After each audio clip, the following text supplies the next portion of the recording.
con el pastor Víctor Medina y hoy por fin le vamos a cumplir a la gente, pastor.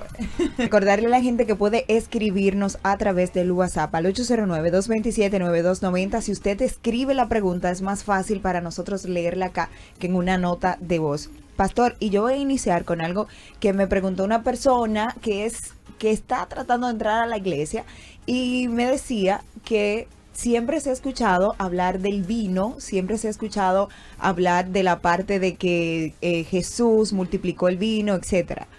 Y muchos cristianos toman vino. Entonces él me preguntaba, ¿cuál es la diferencia entre tú tomarte una copa de vino a tomarte una cerveza? ¿Por qué no se hace? Mira, hay que poner una coletilla en este programa de que todas, como hacían y hacen a veces, ¿verdad? El disclaimer, todas las opiniones no son de la emisora, son de Víctor. Y con esto quiero ser muy cauto en que si usted escucha algo con lo que usted no está de acuerdo, bueno, pues correcto. Eso es la democracia del pensamiento, ¿verdad? Derecho a disentir. Entonces, yendo a lo que tú dices, básicamente es, ¿cuál es la diferencia entre el vino y la cerveza? Ninguna, absolutamente, simple y llanamente ya el sabor, ¿verdad? Los tiempos de fermentación, los ingredientes que se utilizan, pero definitivamente hay una base de alcohol. De hecho, cada vez que se habla de que Jesús multiplicó el vino y que era vino, juguito de uva, no era jugo de uva. Cuando usted ve las mezclas que se hacían en ese tiempo, hablando del contexto histórico, las mezclas de especies que se utilizaban con los vinos de esa época eran mezclas extremadamente contundentes. O sea, por eso tú vas a ver que el mismo Salomón en los Proverbios habla de las posibilidades, de los efectos secundarios del vino. Porque básicamente te pueden alcoholizar. Entonces, habiendo dicho eso, lo que tú dices, bueno, los cristianos toman vino, perfecto. O sea, la pregunta sería, ¿es pecado o no consumir alcohol? Por lo menos lo que yo he leído en la escritura es que el pecado es la embriaguez. Okay. Ojo, no hay una medida para cada quien decir, bueno, después de una copa y 3 onzas, entonces ya yo debo parar porque estoy en ese proceso de embriaguez. Bueno, eso es algo muy subjetivo, depende mucho del nivel de tolerancia al alcohol que tiene cada cuerpo, cada ser humano, cada individuo.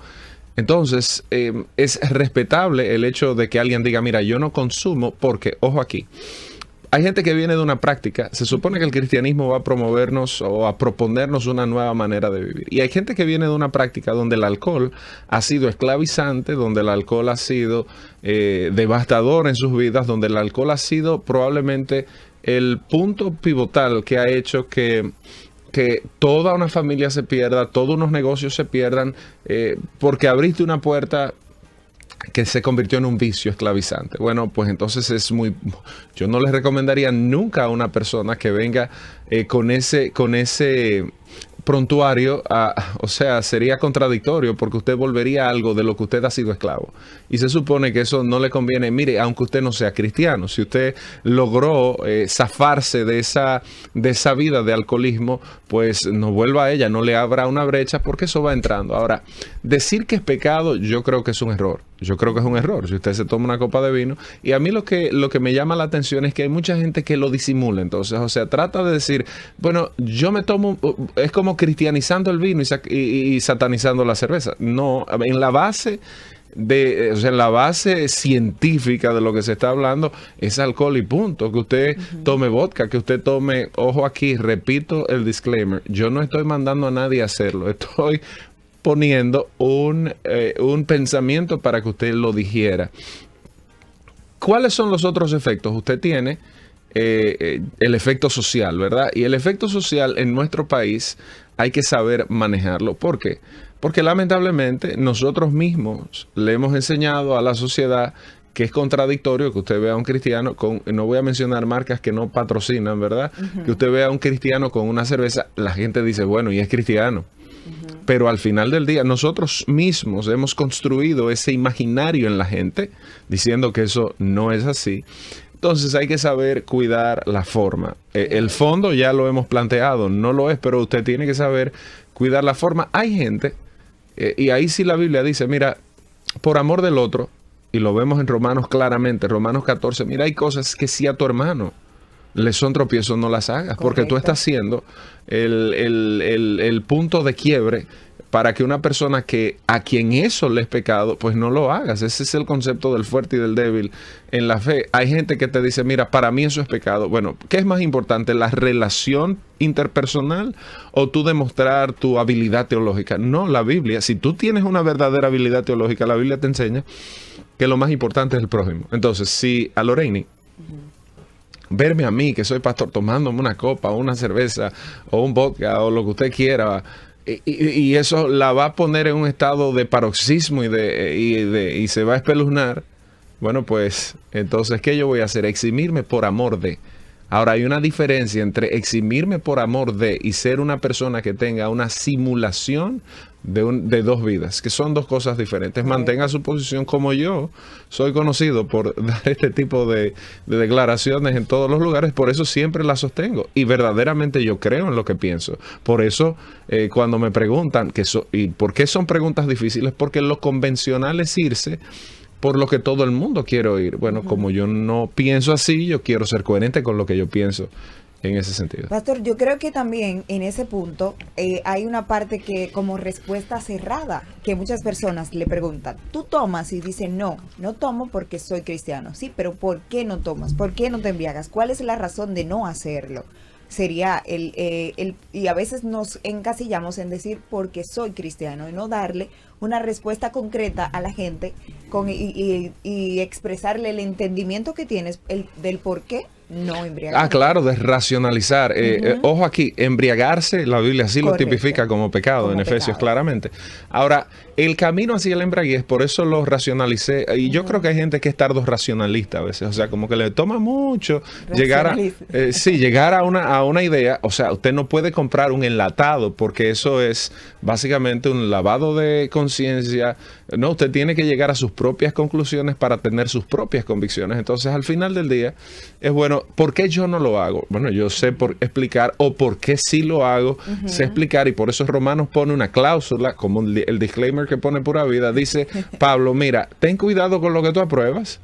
Puede que apruebes algo, estoy parafraseando algo muy bueno, pero si apruebas algo muy malo, va a ser de condenación para ti. Entonces, bueno, cada quien es responsable de sus acciones, de sus éxitos y de sus fracasos. También en el campo de la teología hay puertas que, a pesar de que no sean pecaminosas, cuídese de que si las abre mucho, pues puede tener riesgos. Pastor, desde que iniciamos los teléfonos están on fire. Vamos a tomar la primera llamada. Tómela ahí.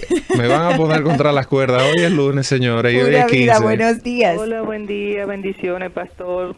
Bienvenido a su patria. Bienvenido a su patria, pastor. Sí. Gracias. Mire, pastor, yo nunca, yo tengo ya yo estoy por el 6º piso, 60 años, ¿verdad? Felicidades. Nunca, gracias, muchas gracias. Nunca en la vida yo cogí un vicio, porque yo sencillamente decía que era perjudicial para mi salud y para mi bolsillo. Ahora, ¿te lo prohíbe en algún sitio la Biblia es específica en eso? Gracias, le escucho. Perfecto. Bueno, hay que definir vicio como algo... es algo, todo lo que es vicioso tiene una connotación peyorativa en la vida nuestra, o sea, un vicio como tal. Me parece que nos estamos enfocando en temas de alcohol, de cigarro, de juegos.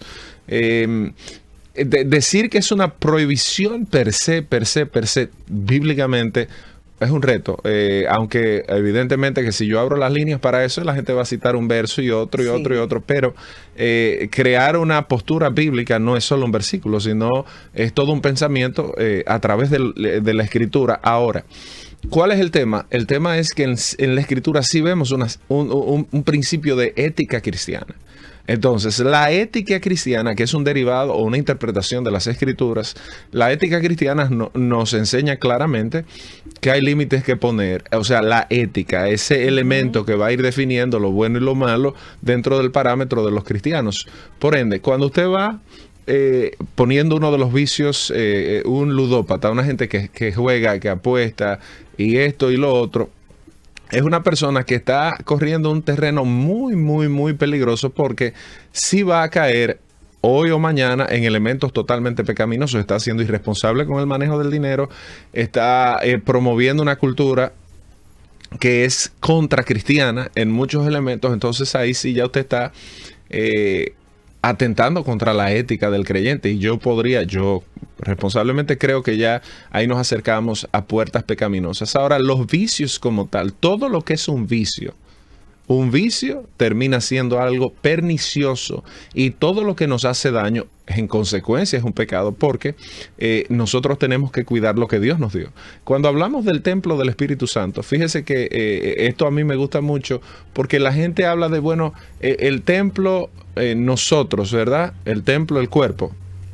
Correctamente, Pablo intercala a veces el templo hablando de la iglesia del Señor, ¿verdad? Como 1 Corintios 3, que ahí no se refiere al cuerpo. Mucha gente ha hablado del cuerpo. Cuando destruyes el templo, no, ahí habla de la iglesia. Pero en otros lugares habla del templo como cuerpo, como este habitáculo que nosotros tenemos. Pues nosotros muchas veces atentamos contra él. La gente, permítame navegar un poquito más profundo, y Loreni que me saque. La gente es muy clara. Yo creo que he hablado mucho acerca de Justo González, porque es mi especialidad la historia. Es uno de los historiadores hispanoparlantes con más ascendencia de este lado del mundo. Él escribe un libro que se llama No creáis a todo espíritu, lo recomiendo, muy buen libro. Y claramente él habla de cómo nosotros hemos sexualizado el pecado. Fíjate que cuando hablamos de pecado, siempre hablamos de temas morales, de temas escandalosos, de temas sexuales, básicamente, en toda su esplendor y en toda su dimensión. Sin embargo, hay muchas conductas en nuestras vidas que son pecaminosas. Y hablando del cuerpo, para darle coherencia a lo de los vicios, tú te vas a dar cuenta de que hay gente que todos los días atenta contra su cuerpo de la manera en la que come. Y nosotros a eso no lo tipificamos como pecado para nada. O sea, claro, el septenario, yo mencionaba esto en el retiro que teníamos. Por ejemplo, la Iglesia Católica, dentro de los 7 pecados capitales, o el septenario, como se le llama, eso fue ya más cerca del siglo XIII, tú te vas a dar cuenta de que ellos la gula la tipifican como tal, y es una interpretación práctica de cómo, de la vida y de cómo vivirla. Pero hablemos claro, en este sentido, tú dices, bueno, una gente que anda comiendo como nosotros solemos comer, por ejemplo, muy típico de los evangélicos, salimos de una vigilia, hay que celebrar 7 libras de espagueti, 7 libras de salami, 5 libras de pan y un refresco, póngale el nombre que usted quiera. Entonces, de la forma en cómo nosotros atentamos, no se tipifica como pecado. Y eso sí también es pernicioso y pecaminoso, tan grave como lo otro. Y eso no se le presta mucha atención a ese tipo de cosas. Entonces, concluyendo la pregunta, yo creo que todo lo que es vicio, y respectivo a que haya líneas grises en la Biblia, ¿verdad? Hay cosas que la Biblia dice, hay otras que yo quiero que diga que no dice, o hay otras cosas que dice que yo quiero omitir que las dice. Hay líneas grises, ¿verdad? Yo no te puedo decir, por ejemplo, el tema del juego como tal. Es muy controvertido, porque fíjate que cuando hablan de echaban suertes, literalmente era suerte, era algo al azar que se hacía. Sí. Ahora, no podemos tomar eso y decir, bueno, me voy a meter en un casino y el sueldito que usted le está entrando para apostar, primero que eso es muy estúpido. O sea, los indicadores de éxito, eso está pensado a nivel de probabilidades. Que usted sea un feliz ganador es muy poco probable. Usted está de forma irresponsable llevando su dinero a los bolsillos de otro, tratando de ganar más dinero. Eso es como los esquemas Ponzi que tanto criticamos. Eso es como el dinero fácil que nosotros queremos obtener.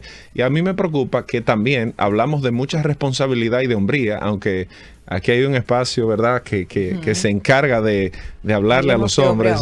Hablemos de hombre a hombre. Pues déjeme hablarle de hombre a hombre, en Escucha Bien, rapidito. Hay muchos hombres irresponsables con el dinero, y eso no se tipifica como pecado. O sea, hay mucha gente que no tiene esa responsabilidad con sus finanzas, pero son tremendos creyentes porque oran, porque alaban, porque adoran, porque dan tratados. No, ser creyente es algo integral. Yeah.